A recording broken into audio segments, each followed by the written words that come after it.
Political identity দেখে কাজ দেওয়া হতো। কারোর অফিস নয় ওটা, কারোর বাবার অফিস নয়, এরা আমাদের ছবির কোনো লোকই নয়। টলিউড বলো না, হলিউড, বলিউড, টলিউড এসব। বাইরে থেকে প্রযোজকরা কি আসবে? নমস্কার, আমি অনুরাগ ঘোষ, ক্যামেরায় আমার সাথে আদিত্য, আর আমাদের সাথে আজকে রয়েছে টালিগঞ্জের এমএলএ, নব এমএলএ, বিধায়িকা পাপিয়া অধিকারী। নমস্কার ম্যাম। আপনার কাছে আমার প্রশ্ন, যে টালিগঞ্জে জেতার পর আপনার প্রথম রিয়াকশন কি ছিল? ও আমি জানতাম যে ওটাকে, ওই সিটটাকে বার করতে হবে। সিটটা বার হয়েছে, তার জন্য অল ক্রেডিট গোজ টু ভারতীয় জনতা পার্টি, আমার মোদিজি এবং আমাদের উপরে নেতৃত্ব গণ এবং যে সমস্ত কার্যকর্তারা এই প্রচন্ড গরমে মাথার ঘাম পায়ে ফেলে যুদ্ধ করেছেন, লড়াই করেছেন, তাদের সকলকে আমার অকুণ্ঠ ধন্যবাদ, কৃতজ্ঞতা। তো আমি জানতাম এই সিটটা আমরা পাবো, কারণ আমরা দেখতে পেয়েছি কি প্রচন্ড বিতৃষ্ণা, অনীহা আমাদের সরকারের প্রতি, এবং বিশেষ করে টালিগঞ্জ কনস্টিটিউয়েন্সি যিনি বিধায়ক ছিলেন তার টোটাল টিমের প্রতি প্রচন্ড অনীহা, বিতৃষ্ণা, রাগ, ক্ষোভ, বিদ্বেষ। এই টালিগঞ্জে আপনি এখন এমএলএ, টালিগঞ্জের মূলত কোন সমস্যাগুলো এখন আপনি পাচ্ছেন? সব আমি অলরেডি অন ওয়ার্ক, সমস্ত কাজই করতে হচ্ছে। এডুকেশন ডিপার্টমেন্টের সাথে কথা বলছি, আমরা ভিজিটও করেছি সব রাস্তা, planning and development, drainage and sewerage, সব ডিপার্টমেন্ট, ইলেকট্রিসিটি, সব ডিপার্টমেন্টের সাথে কথা বলে অলরেডি কাজ শুরু। তো it's already on the move. খাল এবং আদি গঙ্গা সংস্কার, খালকে ঠিকঠাক করে আবার নতুন রাস্তা তৈরি করা, সব it's on the move.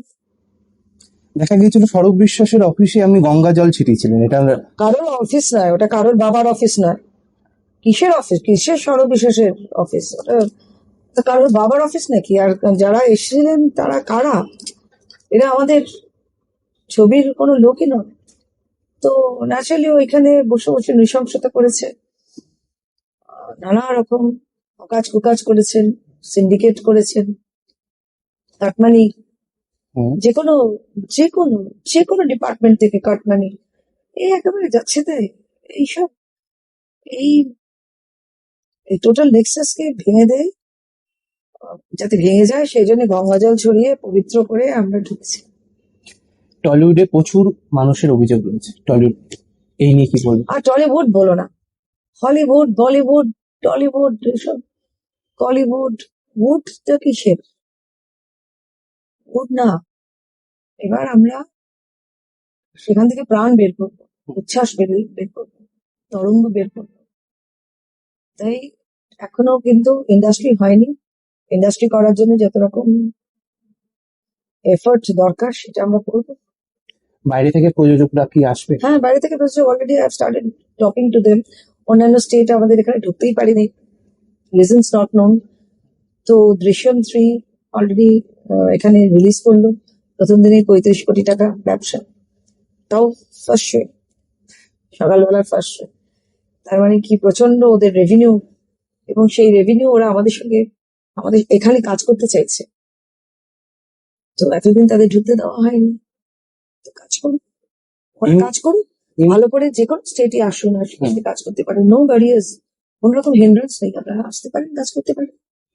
Infer প্রাক্তন সভাপতি প্রিয়া সেনগুপ্ত, ওনার বিরুদ্ধে প্রচুর অভিযোগ উঠছে, তো অভিযোগ যখন, ওকে অভিযোগ খারিজ করতে হবে। এই বিষয়ে আপনি কিছু বলবেন? কিছু বলার নেই, অভিযোগ যা যা উঠেছে অভিযোগ খারিজ করতে হবে। ইনফার অফিসেও আমরা দেখেছি যে ফাইল চোর এরকম হতে পারে, ফাইল নিয়ে চলে যাচ্ছে। একবার মমতা ব্যানার্জিকেও বলা হয়েছিল উনি ফাইল নিয়ে পালিয়ে এসেছিলেন। সো যারা যে কোনো রকমেরই যদি মনে হয় যে কেউ ঠিক কাজ করছে না, অনৈতিক কাজ করছে না, he or she has to justify. এই যে আমরা অনেক সময় শুনে থাকি টলিউডে পলিটিক্যাল আইডেন্টিটি দেখে কাজ দেওয়া হয়, এই ব্যাপারটা হ্যাঁ, সেটা হয়েছে পলিটিক্যাল আইডেন্টিটি দেখে কাজ দেওয়া হতো। সেসব বন্ধ, ওগুলো সব পাস স্টোরি, ওগুলো নিয়ে আর প্রশ্ন করো না, ওগুলো আর হবে না, ওগুলো ভুলভাল, ওগুলো সব হবে না। ওগুলো যে সিন্ডিকেটটা তৈরি হয়েছিল সেগুলো ভেঙে দেওয়া হয়েছে, সেগুলো আর হবে না, সেই মানুষগুলোই আর থাকবে না। টালিগঞ্জকে আর আগামী 5 বছর আপনি কোথায় দেখতে চাইছেন? আপনারা নিজেরা দেখে নেবেন আগামী 5 বছরে আমাদের টালিগঞ্জ ফিল্ম ট্রেড কোথায় দাঁড়িয়ে থাকে, সেটা আপনারা দেখে নেবেন। ঠিক আছে, থ্যাংক ইউ। ধন্যবাদ।